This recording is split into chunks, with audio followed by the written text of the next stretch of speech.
Let's see. So they high-speed chased Princess Di and caused a crash. Ugh. Let's see. So the dude just runs and kills you and ends the run? Yeah. Yeah, the Grim Reaper just shows up. Do you want to do Mad Force? Let's do Mad Force. I'm going to keep alternating on these. Let's go Big Whips. What do I want to do for this Face Punch run? I mean, Whip seems to be kind of the primo way. I don't know where I want to go on Face Punch. Let's just go Whip. Are you comfortable with the view you're espousing being critically accepted? Sometimes the whole Spider-Man thing with power comes with responsibility is just lost on people. I think it depends on the view. I think there are certain views that, like, if people were critical of it, I would be very quick to dismiss them. Like, I think the logic of, like, no person should starve to death in this modern world, especially in, like, well-developed countries. Like, save for kind of some weird personal choice that put them in a situation. I really want to get the Clock Lancet to be good. Let's figure out how to make that decent. Maybe the Axe. Let's go for the Axe first. I don't really know where I'm going with this one. I'm just gonna roll. Probably Hard Whip, just because Whip is kind of fun. And then big damage. How well does Garlic benefit this character? He's got a higher damage maximum, so it might be good. But I still find the Garlic to be uninspiring compared to the book. The Holy Bibble is just genuinely better across the board.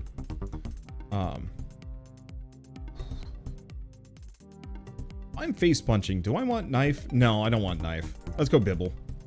Oh, I probably should have actually grabbed the Candelabrador. Now I'm thinking about it. Sadly, it's still the case where you can starve or freeze to death. Yep. And so I've had people in the past try and convince me that no, it's okay for like a power company to shut off your air conditioning during the summer or your heat during the winter if you fail to pay the bill. And my problem with that kind of boils down to, like, I get it, like, business is business, but that's often kind of comes at the a premium of either human life or suffering. Kind of in the same vein of I'm boycotting a grocery store at the moment, Kroger, and anything related to Kroger. Because there was a report recently about how, like, 1 in 7 of their employees has been homeless.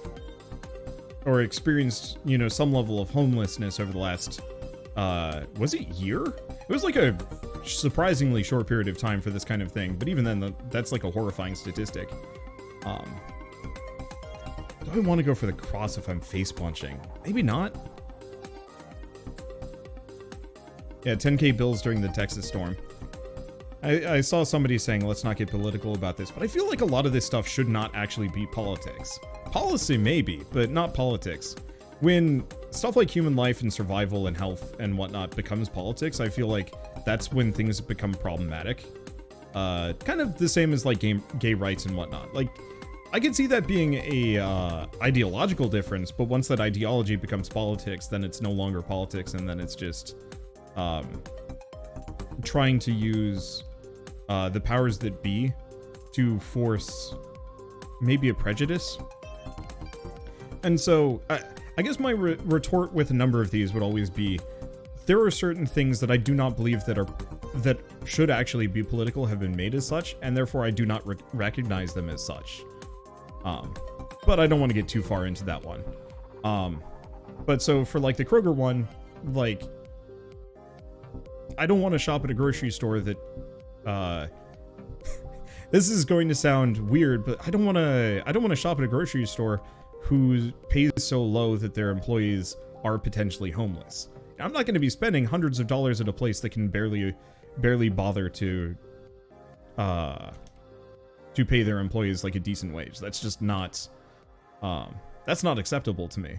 It's why I don't eat at McDonald's anymore. I don't know if you guys ever saw the McDonald's budget thing that they put out. It was like 6 years ago or whatever, but they had a budget for like, here's how you could work at McDonald's and still, you know, live a comfortable, fulfilling life or something like that. And it straight up like did not have budgetary constraints for any kind of insurance, health or otherwise. And like, it was, the more you looked at it, the more you're like, oh boy, somebody wrote this and has never experienced what it's like to have no money.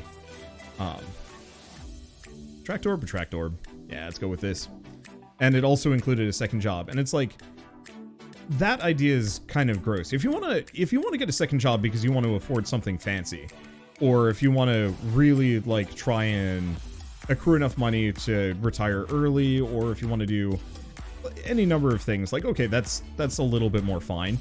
But when you have to have that second job just to be able to not starve to death or live on the streets, like that's where I start having some major problems. Because I don't think anybody should ever have to go through that. You know, that if we can be, I mean, if we can have people riding around in mega yachts, then we as a society should be able to afford to keep people off the streets. That, you know, want to be off the streets. I know there are some people that, like, that is just what they're going to do.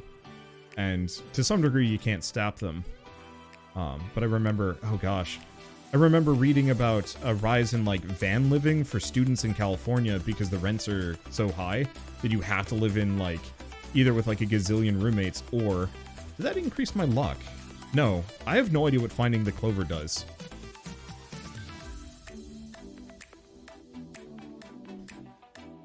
Let's see. And so, I actively try and figure out, like, okay, does this business pay its employees well? I want to go for the spinach. It's more damage. It doesn't really work with the face punch build, but I still don't know what weapons and items I want to go with. I'm going to go with the hollow heart. Yeah, if I recall, the clover is a 10% luck increase, but I think my base clover was 40% to begin with.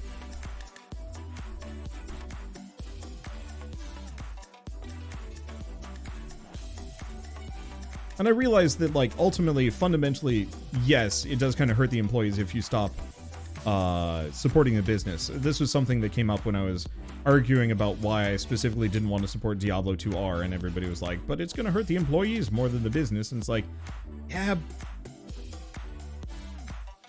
but, like, it's a buyer's market for employees at this point. Like, I don't know. But also, if a company can't treat their employees well, baseline, my support likely is not going to get them to support their employees better. It's probably just going to pay for...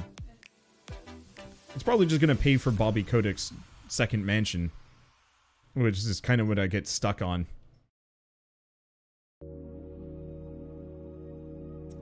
So, to go back to the original question on, like, am I... Yeah, I think, well, we'll find out.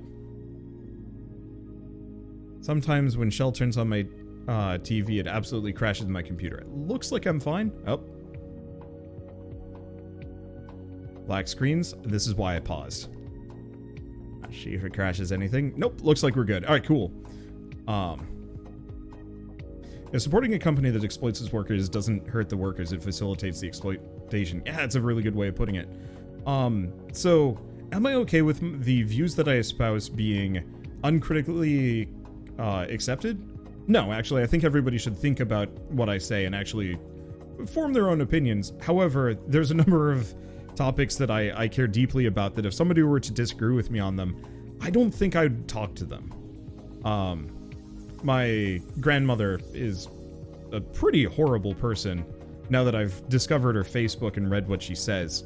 Like, she is not the kind of person that I'd ever want to associate with, and I don't talk to her. Yeah, there's a brief hiccup there. It's fine otherwise.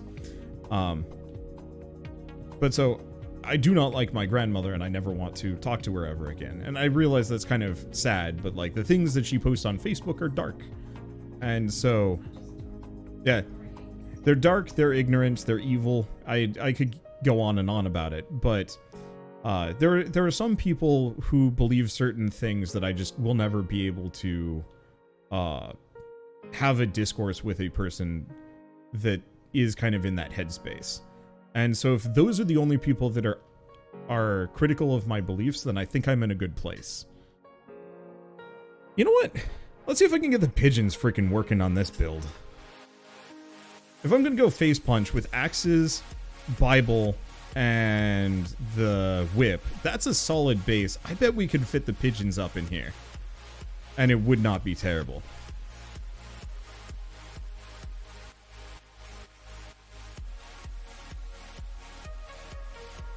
So I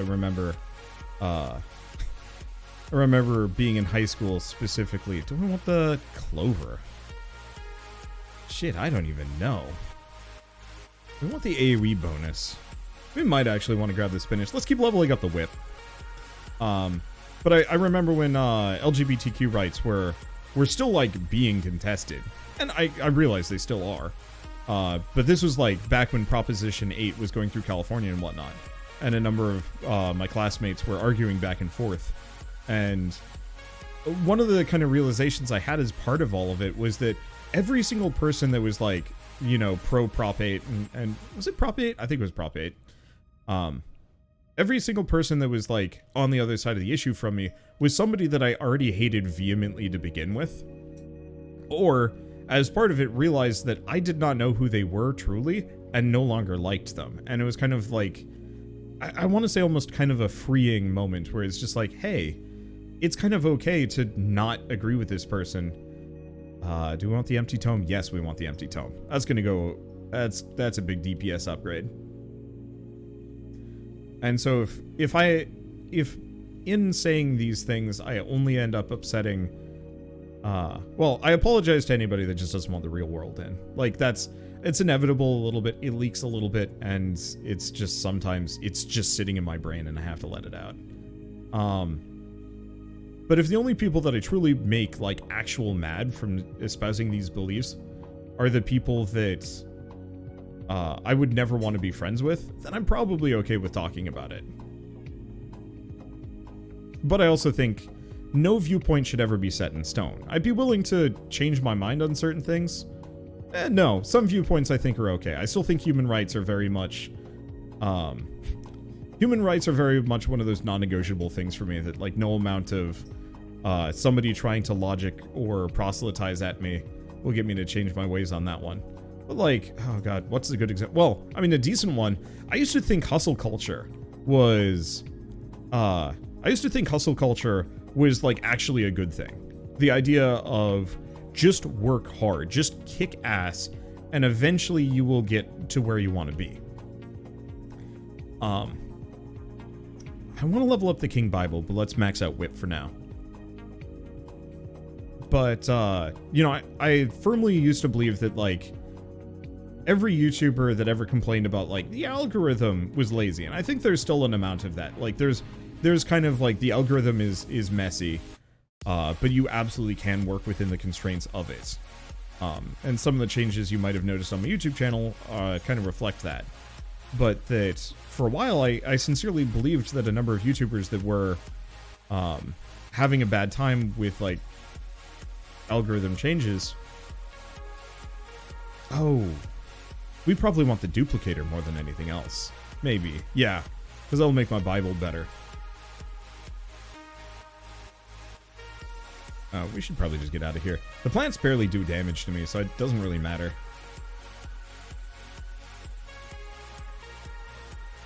Let's see.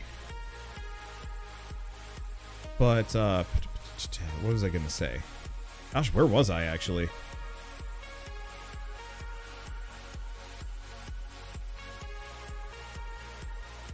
Oh, work hard. You're working hard in hustle culture and whatnot. Like, I used to believe very hard in, like, you just work hard and eventually you'll get to where you want to go. And I realized that so much of that comes from the fact that I'm a very privileged person. I can work as hard as I want to and generally get to where I want to go because I have that kind of baseline level support so that I'm not going to starve in the meantime. And not everybody really has the luxury on that. Or many YouTubers just don't have the capability of, you know, working for 100 hours per week. Nor should they. You know, that's not actually a healthy place to be. And a lot of the people that like really espouse the idea of working for, you know, I'm gonna say like 60 really needs to be the human cap. And even then, like, anything past 40 really should be optional because if it's not, it's not good for people. Let's see, cancel culture was a mistake. I think cancel culture is okay if it's a company or somebody of like massive influence. I don't think it's okay with regular people. Sometimes, I don't know. It's like I'm not going to go on a campaign to ruin my grandma at this point. She's done the damage that she can do, and anything else that she's going to say is just, you know, her modus operandi. What's a good example? Do you guys know Ryan Haywood from Achievement Hunter? He is like one of the good examples I can think of where it's like what he did was so unexcusable that he kind of deserved to be chased off the internet. And that, you know, yes, it is a negative thing to specifically send the internet hate mob to enact justice, but sometimes like that is kind of the only thing. What did he do? So he was an employee of Rooster Teeth, and he specifically during like RTX, their yearly convention, and many other conventions, he'd actively seek out women to sleep with, usually younger women, and he would specifically sleep with them extramaritally. The guy is married, has kids, and presented as a very committed family man on camera. And he was by and far my favorite member of like the Achievement Hunter Let's Play team at the time. I don't really watch them anymore, but that's mostly just because I don't really watch a whole lot of YouTube content. I watch like one or two. But so in his case, he very much was using his position of influence to lure in these women, sleep with them, and oftentimes like in an unprotected or just downright scummy manner, and lie to them, you know, saying that he was having issues at home or whatever. And, you know, I can't fully excuse their behavior, question mark, but like what he did was just beyond the pale as a content creator. And that, like, from my perspective, I am nothing short of glad that he's gone. At least as far as, like, you know, no longer is in a position of influence on the internet. Because, to some degree, if that sort of thing was considered acceptable, then my business would be impacted by it. Because the more assholes kind of get, well, I mean, going back to my quote about, like, an untended, weeds grow in an untended garden, that if the only people, or if shitheads are able to like get a foothold into a business or an industry or something, you know, if what's a good example? I mean, really it's anything, but if you have a bunch of predators that exist within your fan base, exist within your hobby, they're gonna end up changing the theme of what's around you. And so if somebody that thinks it's okay to use their position of influence to cheat on their wife, you know, if they're just able to continue doing so unopposed, that means more people are going to pop up in the exact same manner. It's the paradox of tolerance, exactly. And so ultimately, legally, there was nothing the guy did that was strictly illegal, but from like a moral and an ethical perspective,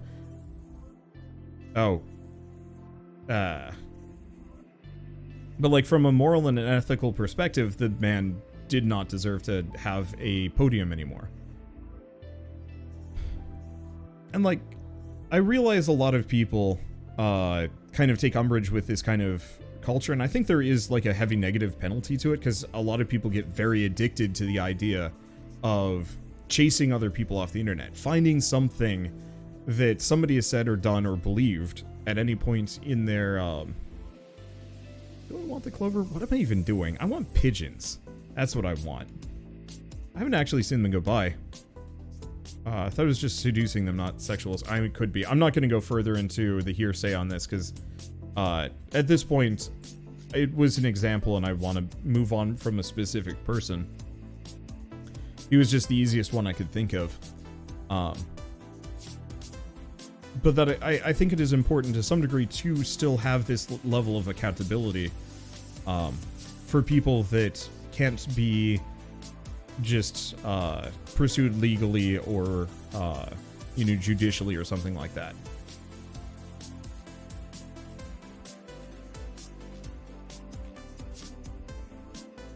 And it's tough, because, like, yeah, you don't want everybody to just go full witch hunt all the time. And I think so much of it just has to do with the fact that social media is not does not police itself particularly well. A better example might be Harvey Weinstein. Yeah, because if I remember right, he specifically... Weinstein used his position to sleep with actresses, correct? Because I know... Who's the actor for West Wing that got chased off specifically as well?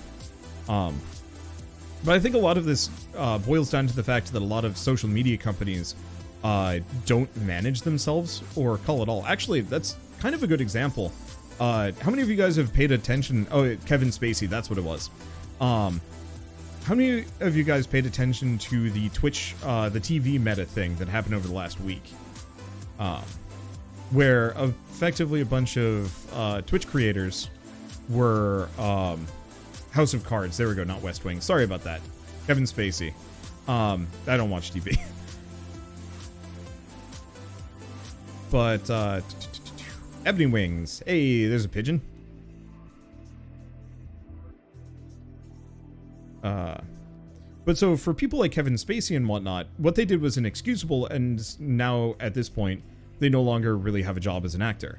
The problem with social media is social media makes its money off of this. It's actually pretty profitable to keep people pissed, if that makes sense. And so oftentimes bad actors are just allowed to exist because ultimately it's more valuable. Okay, Haywood did actually do illegal stuff. Okay. Once again, I don't want to go too deep into that one specifically beyond.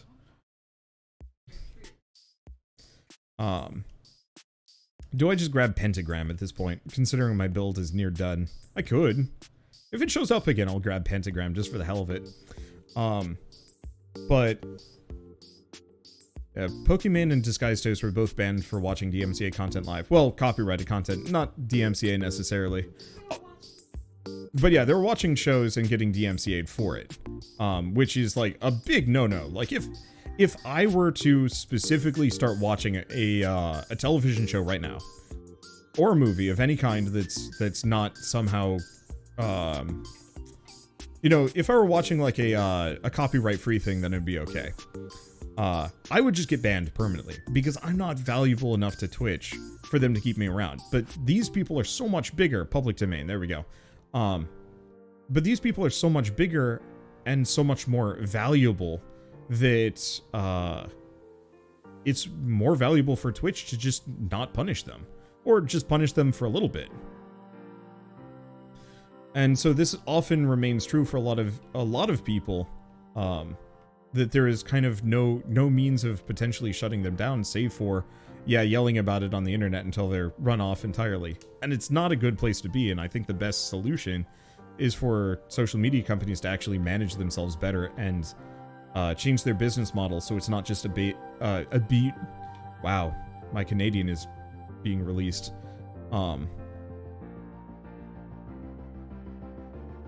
But, you know, if they actually started policing themselves and not feeding controversy because it makes money. I'm specifically thinking about, like, the Held Bird site and Facebook and a couple other ones. Because I want to say those are buy-in for... Ah, shit. Ow. I've got a cable that is loose. Let's see. Only way to manage social media is government mandates. Yes and no. I think the thing is, though, like... I think it's more so that a lot of sites are not liable for a lot of the stuff that gets posted on them. So... I remember specifically there was a thing on, like a young woman that had won, like class presidency in her college, and because of her ethnicity, people went on a giant online hate campaign against her.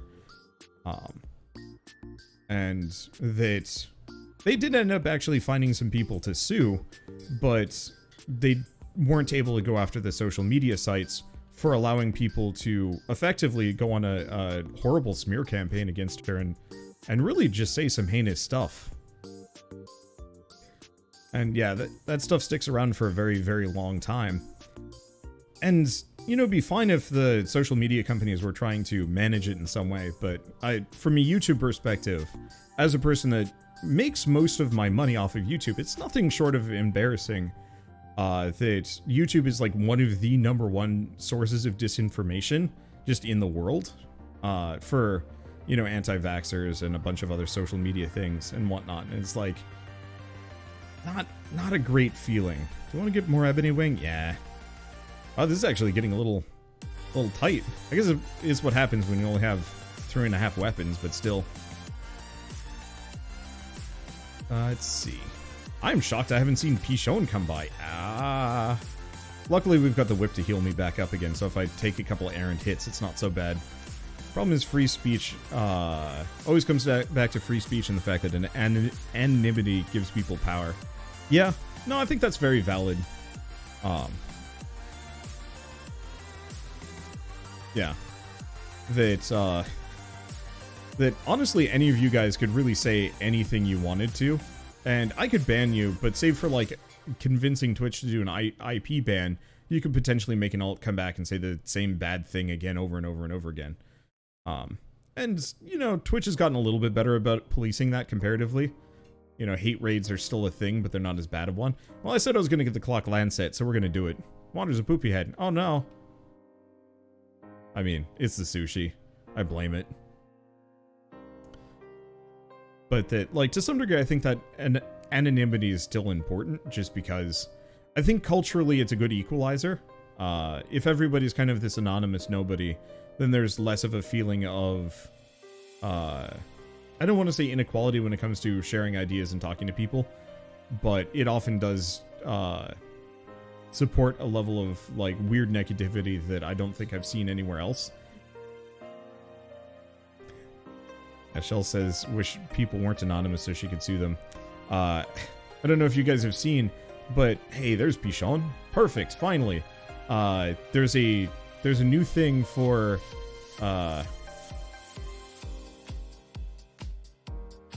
negatively floppy trash. I'm trying to just come up with different... I need to make a list of how to turn that acronym into a bunch of stupid things.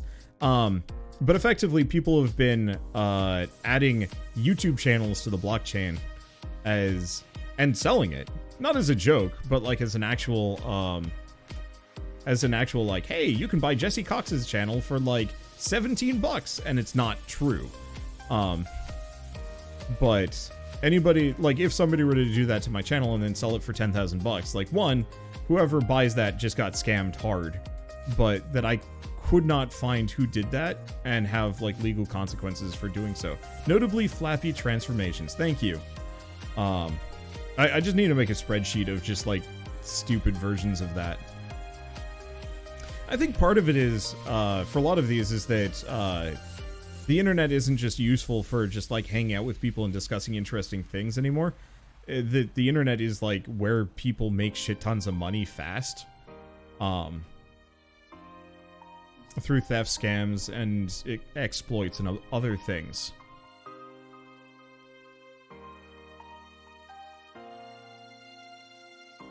Let's see. Remember hearing the creator of 4chan hates 4chan because he can't make any revenue off of it.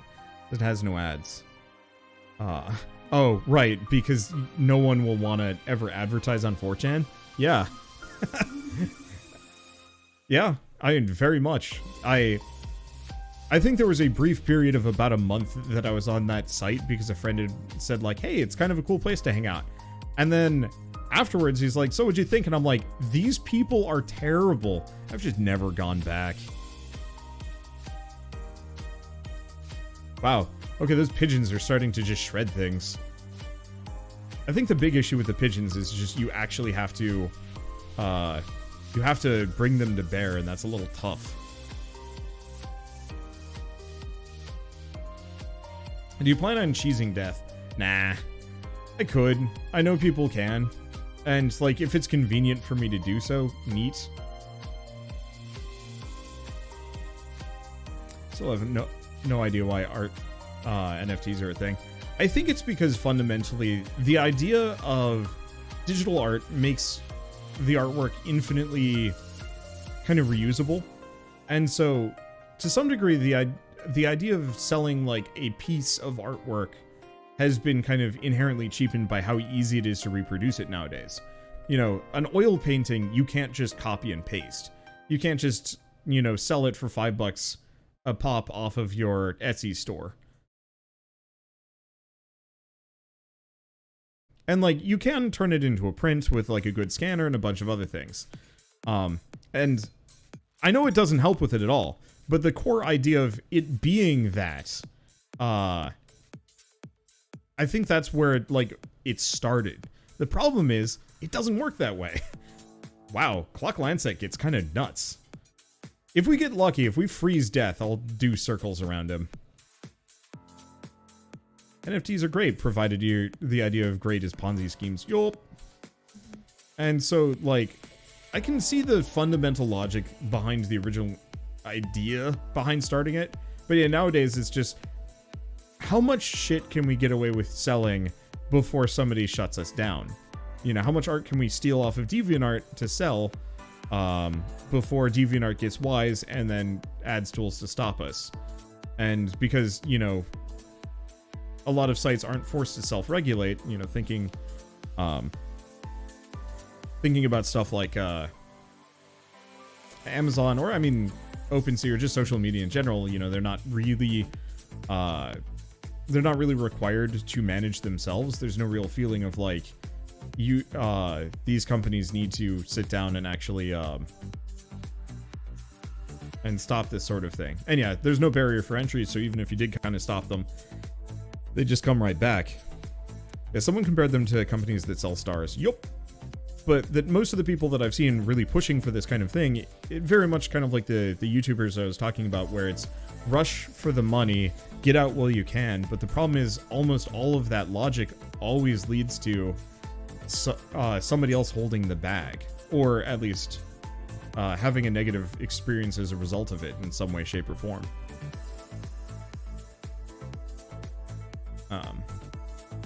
But that, you know, a lot of these problems are also heavily heavily pushed by like bot networks and whatnot, and that's a little harder to work with. Okay, this is actually pretty effective. Follow the ice. Holy shit, this is good. Honestly, this might actually be the best way to do garlic, or the wrecking, like the circular man. Just get book quick, get Lancet quick, follow ice, and do nothing else. But like one of the hardest things to deal with as a person is volume. You know, back when my shirt was stolen, it was dozens of things, and I know when Shell's artwork was stolen, it was hundreds. And many of these are powered by, you know, computer programs just ripping people off left and right. I guess the one problem with the garlic thing is if you don't do enough damage, it's not worth it. But it actually works really well with the pigeons too.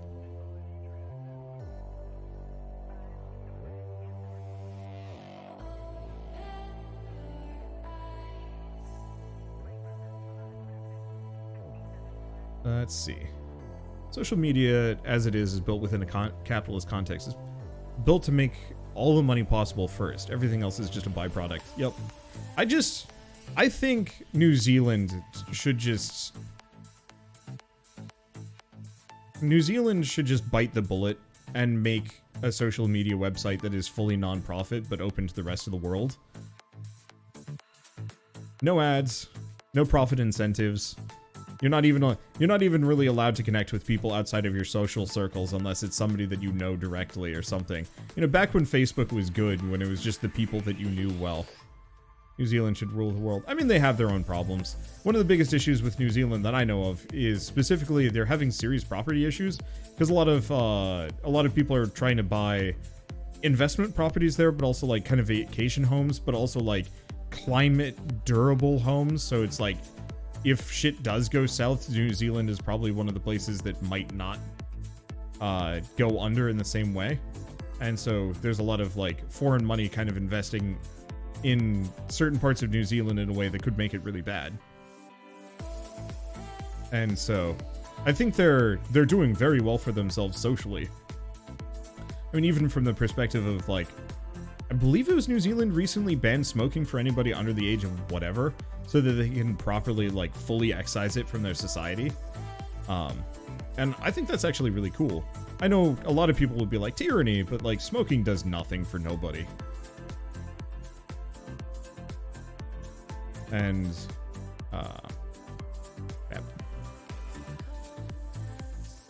And so like, I give them a lot of kudos, but they're not perfect either. I don't think any country is perfect. I think there's a lot of admirable systems that other people have. That, you know, it's weird how often things don't get done because tradition, but like it'd be really neat to see like countries actually looking at other countries and being like, oh man, that's actually a good system. But it's almost always, how can we make more money out of this? Let's see. There's a NFT specialist talking about how it's not even selling the art, just a link. Yep. Yeah, it's because you can't actually store art on the blockchain. It's too big. It doesn't actually work.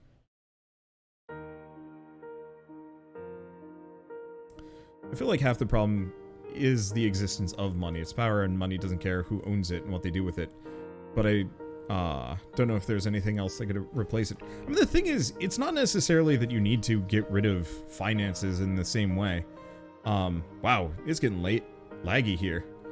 It's just a big issue of that, like, when you unregulate the pursuit of money above all else, or like if you place that above all else with minimal regulation and almost no respect to the human condition, and also human conditions, then you often kind of result in a lot of these systems that are inherently exploitable and easily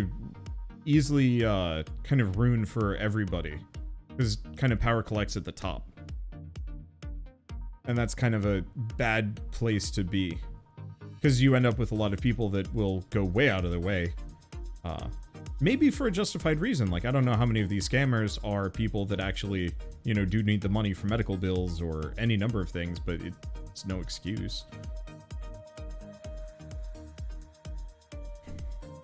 Wow. I think this is actually the most powerful build I've ever done, which is nonsense. What the shit? I've discovered the Pigeon meta. We've done it. We've done it. Ah, he killed me as I froze him.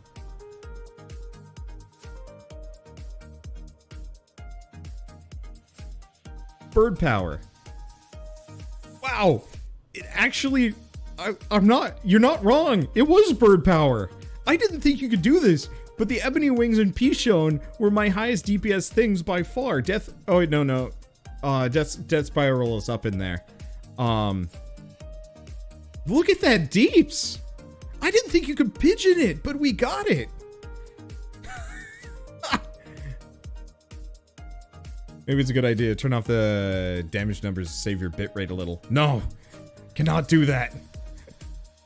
That was too good. All hail the burb. I did not think we could make the Pigeon meta, but we have made the Pigeon meta. It has the highest DPS. Pigeon has the highest DPS of all my weapons, but it has the highest DPS of any tier 1 weapon. Any unevolved weapon. Pigeon has outdone all of them. I think the only reason Pigeon was higher was Ebony was the direction you were running. And yeah, so much of it has to do with the circle that I was running following the Lancet, because the Lancet made it so Pigeon was really just getting to wail on things. But I said in my title, I will make the Pigeon meta today, and through absolute just anti-capitalist fervor, we did it. We got it. Is there a way to not die by killing Death? Yes, if I had managed to freeze him before he killed me, as opposed to after, I would have had at least maybe another minute to hit it. I think Pigeon was the best DPS because you only got it when there was a ton of stuff spawning. Oh, absolutely. That, like, ultimately Pigeon is not a incredibly good build. Or, it's not an incredibly good item normally, and I wouldn't recommend it. But if you get the exact,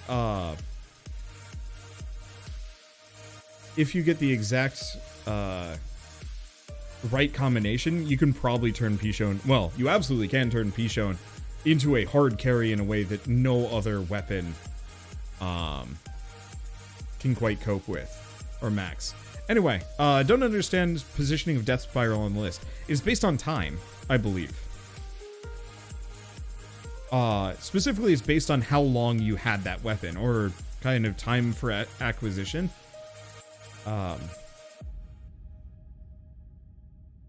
Because we got the whip, the axe, the King Bible.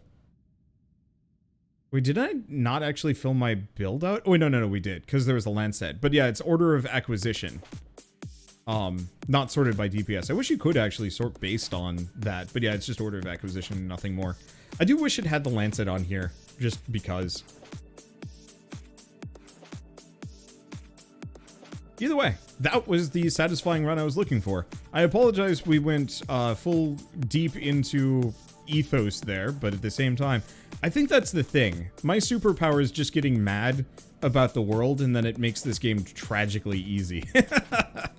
Alright, well, hopefully I didn't offend too many people. That was a really cathartic conversation to have, and I think I'm going to give myself a bit of a break on this again. While I build my enthusiasm back up, and oh god, things are expensive. I guess I'll get greed. Probably should have been getting this a long time ago, but whatever, it's fine. What do we play next?